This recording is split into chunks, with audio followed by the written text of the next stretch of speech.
Salutations enfants de la Terre et bienvenue dans ce nouvel épisode du podcast Rencontre autour des baumes. Je m'appelle Erin et je suis la créatrice de la marque Tenso et des baumes sonores, des soins vibratoires uniques au service de votre transformation intérieure. Au fil des épisodes de ce podcast, je vous invite à la rencontre des femmes et des hommes qui partagent de bon cœur leur expérience avec les baumes sonores. Au cœur de ces trajectoires singulières, nous découvrirons comment les baumes sonores, à travers des processus vibratoires subtils, activent la transformation en chacun vers une conscience plus unifiée et individualisée.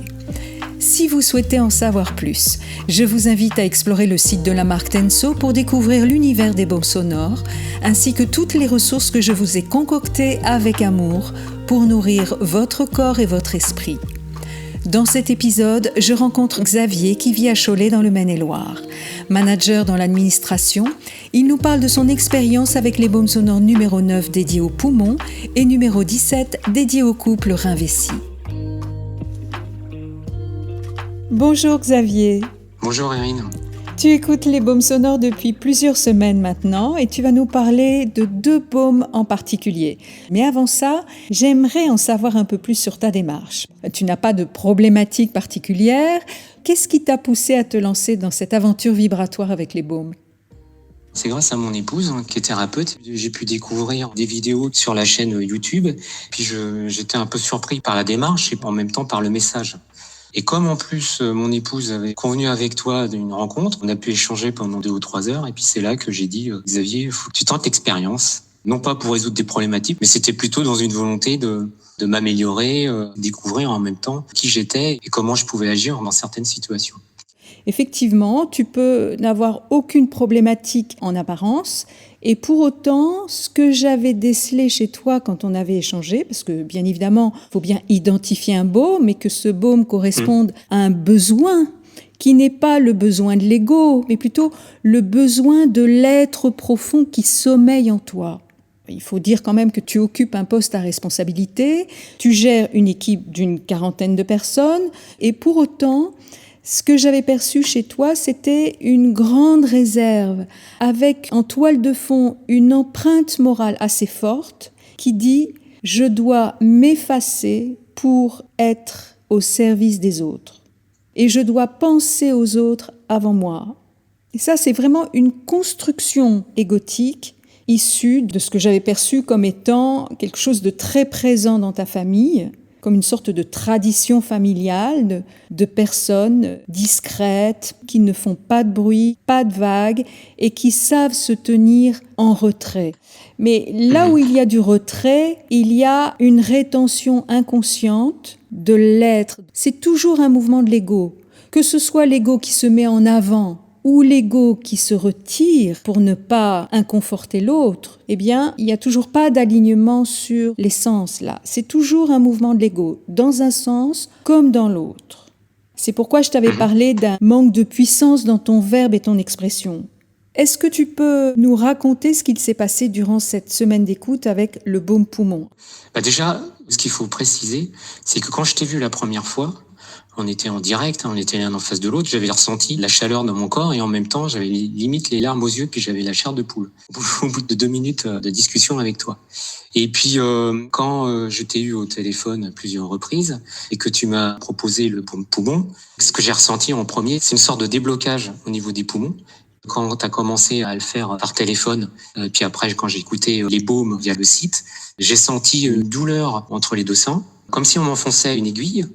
Comme si, en appuyant sur mon sternum, on m'enfonçait une aiguille et que cette aiguille, on la retirait et qu'il y avait un déblocage qui était la conséquence. Je l'ai eu à 5 ou 6 reprises. Et comme j'ai un métier quand même très sédentaire et qu'actuellement je fais pas de sport, habituellement j'avais la cage thoracique un peu comprimée. Et depuis que je l'ai fait, je n'ai jamais la cage thoracique comprimée. Au niveau physique, c'est quand même assez surprenant. Dans ton expression, est-ce que tu as noté des changements ? Oui, j'ai noté des changements parce que quand je fais des réunions avec mes équipes, j'ai plus de poids, je suis encore plus écouté, voilà. Est-ce que tu as observé un changement par rapport à ce verbe et cette présence qui a gagné en puissance au niveau de tes collaborateurs ou de ton entourage ? Au niveau familial, le rapport que j'ai avec ma fille aînée a quand même changé, ouais. On était plus sur un rapport un peu conflictuel avec de la provocation de ma fille. Depuis, on est plus dans un rapport chaleureux et constructif. Voilà. On n'est plus dans la provocation, mais on est dans la construction. Est-ce que tu sens que pour ta fille, c'était important pour elle de sentir qu'en face d'elle, il y avait une structure beaucoup plus présente, beaucoup plus forte, dont elle avait besoin pour être rassurée? Alors je te dis oui parce que moi, j'en étais pas tellement persuadé. Parce qu'avec les autres personnes, à la fois professionnellement et dans la famille, j'avais pas cette problématique. Et je l'avais qu'avec ma fille aînée. Et mon épouse me disait, c'est parce que t'es mal positionné. Alors moi, je le voyais pas comme ça. J'étais allé voir différentes personnes pour savoir si mon autorité était bien placée ou pas. Bon, j'avais pas de réponse satisfaisante et j'avais pas non plus de solution pour pouvoir régler ce souci. Ça a dû commencer avec le baume poumon et peut-être même le baume précédent, qui était thyroïde. Mais je l'ai vraiment vécu quand j'ai commencé le baume poumon et puis les suivants. Ce changement de relation entre elle et moi a été manifeste. Il était clair qu'il y avait quelque chose qui changeait. Alors on pourrait se dire, c'est ma fille qui change, mais peut-être qu'aussi en changeant moi, je l'ai fait changer. C'est très intéressant ce que tu évoques, parce qu'en réalité, ta fille a des peurs, elle manque d'ancrage dans le corps, sauf que toi, tu es en train de vivre un processus très profond d'ancrage dans le corps. C'est vibratoire, ça n'a rien à voir avec les mots que tu emploies, le volume sonore, une forme d'autorité dans la voix, ça n'a rien à voir avec ça. C'est vibratoire. Et là, il y a quelque chose qui est beaucoup plus incorporé, beaucoup plus ancré et qui apporte à ta fille un socle extrêmement rassurant pour elle. Ça la stabilise, tu vois. Et quand je te disais que ça manquait de puissance dans ton verbe, c'est-à-dire qu'il y avait quelque chose qui était encore très mentalisé, mais qui est descendu dans le corps, ça s'est incorporé. Tu vois bien à quel point ça t'amène du confort au quotidien, oui. Mais ça en amène beaucoup aussi auprès de ton entourage et notamment de ta fille. Là, elle va se ressourcer à ton contact. Elle vient chercher de la rassurance, une sécurité, une stabilité, quelque chose qui est ancré dans le corps, là où elle n'est pas encore. Mais tu la guides vibratoirement et tu l'aides beaucoup en écoutant les baumes. C'est un sujet que j'ai déjà abordé dans d'autres podcasts. À partir du moment où tu écoutes les baumes, tu deviens porteur de ces fréquences et tu es en mesure de les transmettre. Et là, c'est ta fille qui en bénéficie. Et puis, il y a un autre baume aussi qui a eu son effet chez toi, c'était le baume Rinvesi. Est-ce que tu peux nous parler du baume Rinvesi? Qu'est-ce qui s'est passé durant cette semaine d'écoute? Alors, le baume Rinvesi, c'est pareil. Tu me l'as conseillé lors d'un échange téléphonique. Et comme à chaque fois, il suffit d'en parler et le travail commence. Et là, quand tu m'as dit le baume Rinvesi, ça commençait à chauffer avec l'énergie qui commençait à se répandre vers le haut. Et ça, je l'ai eu pendant 2 ou 3 jours en écoutant les baumes. Et lorsque j'ai écouté la première fois ce baume, j'ai ressenti de la tête aux pieds une chaleur qui me traversait le corps. Et ça durait 3 ou 4 baumes comme ça. Après, ça s'est atténué. Et dans ta vie matérielle et relationnelle, qu'est-ce qui s'est passé ? Alors, au niveau relationnel, c'est rien que j'avais vu quelques jours auparavant, qui est étudiante en Bretagne, et on avait échangé sur certains sujets. Et d'habitude, lorsqu'on discute, j'ai pas forcément de retour. Et là, sur 3 sujets, à 3 moments différents sur 2 jours, elle m'a envoyé des vocaux ou des textos en me disant qu'elle prenait telle solution, pour m'associer, on va dire, à la décision qu'elle avait prise. Ça, c'est vraiment inédit, je l'avoue. D'autant plus que moi, j'ai eu les réponses et que mon épouse les a pas eues. Donc, un changement complet. Et puis, au niveau professionnel, il y a une journée qui a suivi le début des baumes. Plein d'imprévus, mais alors aucun stress. Des décisions que j'ai pu prendre qui, au final, s'avèrent bonnes. Mais là, j'étais pas dans la réflexion en me disant, voilà, si je fais ça, il y aura telle et telle conséquence. Là, j'étais obligé de prendre les décisions qui étaient les plus évidentes et qui s'imposaient. Mais quand il y en a qu'une, on peut se dire, bon, c'est facile, t'as pris la bonne. Mais quand il y a une succession de décisions qu'il faut prendre, parce qu'il y a plein d'imprévus qui sont arrivés dans la journée, avec le recul, je me dis, je suis pas sûr que si t'avais pas fait les baumes, t'aurais pris les mêmes décisions, qui t'auraient eu le même résultat. C'est vraiment intéressant, Xavier, ce que tu abordes. C'est-à-dire que on a tendance à croire que pour prendre les bonnes décisions, il faut beaucoup réfléchir. Or, il y a une très grande intelligence qui se manifeste lorsqu'on est bien ancré dans le corps. Tu vois, c'est toujours l'image du maître dans sa demeure. Donc, quand le maître est installé dans sa demeure, il n'a pas besoin de réflexionner, tu vois. Il prend les décisions, c'est le bon timing. Il ne remet pas en question les décisions qu'il a prises. Il y a une fluidité dans l'action parce que l'énergie elle-même est fluide. Par contre, si le maître n'occupe pas sa demeure, toute l'énergie est bloquée au niveau du mental. On évalue les 1001 possibilités sans être capable d'en choisir une. Si on en choisit une, eh bien on la remet en question aussitôt en disant oui, mais peut-être que celle-là, ça sera... Enfin, tu vois, on n'en sort jamais parce que ça n'est pas incorporé. C'est vraiment indispensable que cette énergie descende dans le corps pour être opérante, efficace et instantanée parce qu'il y a une prise au présent.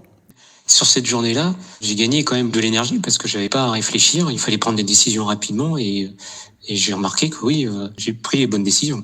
Tu es face à une situation qui est borderline, mais toi, tu es en maîtrise. Le maître est là, dans sa demeure. Les reins sont en lien avec les peurs. Il y a la peur de se sentir impuissant versus la peur de me sentir puissant. Et chez toi, ce que j'avais perçu dans notre premier échange, c'est-à-dire cet aspect de toi qui est en retrait pour pas blesser l'autre, ne pas heurter, il y a un programme, j'ai peur de ma puissance et les conséquences de cette puissance. Si je l'exprime, peur de blesser, de passer pour quelqu'un d'autoritaire, peur d'outrepasser des limites. Tu vois, c'est vraiment j'ai peur de ma puissance versus non, mais c'est vrai. J'ai peur d'être impuissant. Elle était là, la rétention. Et là, tu t'autorises à aller chercher cette puissance dans les reins. Hein, on dit avoir les reins solides. Et c'est ça que ta fille vient chercher. Elle sent que c'est du solide, il y a de la puissance. Mais ce n'est pas une puissance destructrice. C'est une puissance extrêmement rassurante. Derrière cette puissance, il y a une stabilité, un axe, une direction, un ancrage, des fondations solides. C'est absolument pas une puissance destructrice. Tu vois, mais il y a cette distorsion inconsciente de puissance égale destruction. C'est des vieux programmes. Oui, ça me parle. Ah non, mais tu as parfaitement raison. Alors ça m'empêche pas de prendre des décisions, je les explique, je les réexplique, pour pas froisser ou faire de mal. C'est surtout pour ne pas te sentir coupable. C'est pas une histoire entre toi et l'autre, Xavier. C'est une histoire entre toi et toi. C'est je ne veux pas me sentir coupable. Je ne vais pas chercher ma puissance pour ne pas me sentir coupable. Ce qui est intolérable chez toi, c'est que tu puisses te sentir coupable. Oui, ça me parle, oui. Et par rapport aux baumes, parce que j'en ai fait plusieurs, je me comparais à un pulse. On peut dire que les baumes, si les pièces sont au bon endroit et qu'elles sont ternes, ça va les rendre brillantes. Et s'il manque des pièces, eh ben les baumes vont les apporter. Là, je suis rendu au 5e baume. Eh ben à chaque fois que j'ai fait un baume, je passe une étape et je me considère différent. Et je me dis, il y avait peut-être des pièces que j'avais qui étaient ternes qui sont devenues brillantes. Il y en a peut-être d'autres qui ont été rajoutées. Mais en tout cas, c'est pas le même pulse qu'il y a 2 mois, tu vois. Oui, en fait, il y a une unification. Tu vois, c'est un processus d'harmonisation sur une note fondamentale, et ça, c'est ton essence. Et en même temps, ça conduit à une unification intérieure. Il y a plus d'unité. C'est plus harmonieux, mais c'est aussi plus unifié, c'est pacifié. Effectivement, toutes les pièces du puzzle s'assemblent petit à petit. Et quand tu parles de brillance, en réalité, il y a plus de lumière aussi. C'est ça, la puissance de la présence, la puissance du verbe. Ça vibre plus haut et il y a plus de lumière. Ça n'est absolument pas dangereux pour qui que ce soit, ça. Tu peux y aller, tu peux utiliser ça. Et dans ce processus, qui est un processus intérieur, tu te découvres progressivement. C'est-à-dire que en soulevant les voiles, en assemblant les pièces du puzzle, en apportant de la lumière sur les pièces qui étaient un peu en retrait, en rétention, en retenue, tu découvres des aspects de toi que tu ignorais ou que tu méconnaissais, ou bien que tu avais peur de contacter, et notamment la puissance qu'on a évoquée. Alors, c'est vrai que quand tu parles de puissance, je pensais pas que j'en arriverais à cette notion de puissance et d'impuissance, et en même temps, aux relations que je pouvais avoir avec Auria et l'évolution de nos relations, si tu veux. Pour être franc, je savais pas que j'allais évoluer comme ça. Mais tu vois, c'est pour ça que je dis que les baumes sonores s'adressent à tous, parce que t'as pas besoin d'avoir une grosse problématique psychologique ou énergétique ou émotionnelle pour écouter les baumes. C'est une Ah ouais. rencontre avec soi. Et c'est la plus belle Ouais. rencontre qui soit. Et c'est ça que tu évoques, tu vois, avec l'image du puzzle. Tu te découvres. On te rajoute pas des choses en réalité. C'est juste, on déverrouille les espaces en toi. Tu retrouves l'accès à des parts de toi que tu n'avais jamais contactées. On n'ajoute rien à qui tu es, c'est-à-dire que l'essence fondamentale que tu es, on n'a rien besoin de lui ajouter. C'est vrai, t'as raison. Elle C'est l'est exactement ça. déjà. Bah, moi, Mais ouais, par ouais. contre, elle est ensevelie ou occultée par les couches égotiques et les encapsulages. Alors, tu vois, l'encapsulage de l'ego tout-puissant ou l'encapsulage de l'ego coupable qui veut pas toucher à sa puissance parce que la puissance, c'est dangereux, ça peut blesser, ça peut faire mal et surtout, je vais me sentir coupable et ça, non. C'est un encapsulage qui te prive d'une partie de toi. Donc, chaque baume vient défaire les encapsulages de l'ego et te redonne accès à une part de toi jamais contactée. On est encapsulé de multiples manières entre les mémoires de l'âme, les mémoires transgénérationnelles, les programmes, les peurs conscientes ou inconscientes. Mais c'est un échafaudage d'encapsulage. Alors forcément, quand on défait les couches de l'ego et les encapsulages, eh bien, tu te trouves face à un espace de toi qui te semble complètement nouveau. Mais en réalité, Xavier, ça a toujours été là. Tu as toujours été ça. L'involution a consisté à occulter l'essence pour privilégier l'ego, une conscience planétaire, expérimentale qui fonctionne sur la mémoire de l'âme, c'est-à-dire une reproduction incessante de schémas comportementaux, d'encapsulage, encore une fois. Mais à un moment donné, il faut sortir de ces couches mémorielles. Et c'est ce qui se passe quand on travaille avec les baumes. On désencapsule, on détricote la mémoire, on dissout les constructions.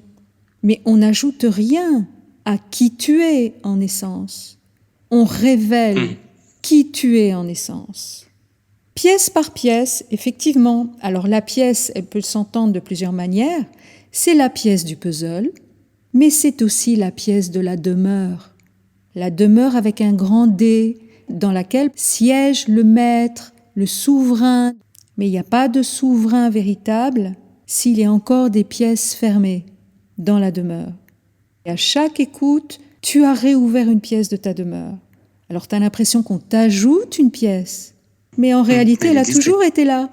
La pièce de la puissance, là, tu vois, que tu avais bien verrouillée, avec des mémoires inconscientes de « si je touche à ça, ça va me péter dans les mains et je ne veux surtout pas replonger dans ces mémoires de pouvoir temporel. » Mais là, tu peux juste t'autoriser à réouvrir les pièces de ta demeure et à t'accueillir, accueillir toutes les parts de toi, toutes ces pièces de ta demeure, toutes les pièces du puzzle. Et je peux te dire que l'image, elle est grande, elle est très très vaste. Ce qu'il y a à retenir, c'est qu'on n'ajoute rien à ce que tu es en essence. On ne fait que déverrouiller les espaces, désocculter ces parts de toi, que tu redécouvres avec l'impression que c'est nouveau. Elle est là, la magie du voyage. Tu es toi-même l'explorateur d'une terre qui est à la fois la plus familière, toi, et la plus inconnue, toi. C'est là qu'on peut goûter, en trouvant difficilement les mots, la joie, l'enthousiasme et l'excitation, mais il y a quoi derrière? Il y a quoi après?